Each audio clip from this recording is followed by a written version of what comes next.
Dr. James Davis. Thank you, Dame Rosie, and it's my pleasure to follow the Honourable Member for Warwick and Leamington.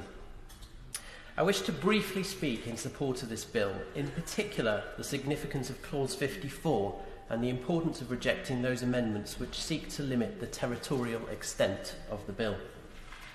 Since the Acts of Union of 1706 and 7, the UK internal market has been a source of unhindered and open trade across the United Kingdom. Beyond the end of the transition period on the 1st of January 2021, divergence on policy on goods and services in the four constituent parts of the UK raises the threat that this seamless trade would come to an end, increasing costs and burdens for businesses and posing a sad state of affairs for the Union.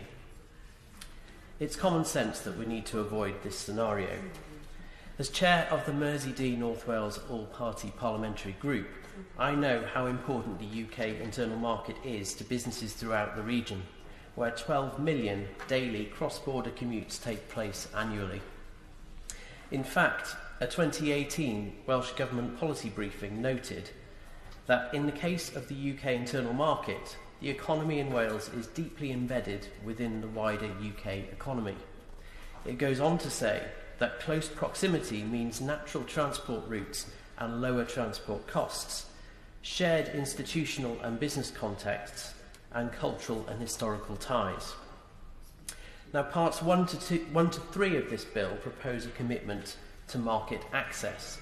This will guarantee UK companies can trade unhindered in every part of the United Kingdom, ensuring the continued prosperity and well-being of people across the land.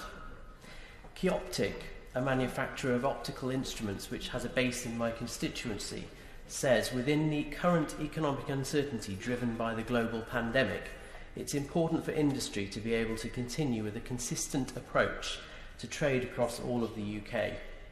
Legislative stability and consistency without additional barriers are key to success. Madam Chair, Wales sells 3 times more to the rest of the UK than it does to the whole of the rest of the world combined. UK supply chains are also highly integrated. Data shows that almost 3 times as many intermediate inputs used by businesses in Wales come from other parts of the UK as from every trade market combined.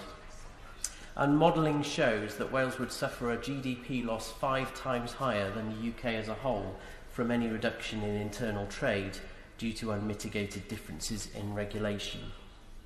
Madam Chair, the clauses under consideration today are vital to provide certainty for business and ensure we retain the status quo of no barriers to movement of goods and services in all parts of the United Kingdom, so companies can focus on their recovery and plan to invest and create jobs.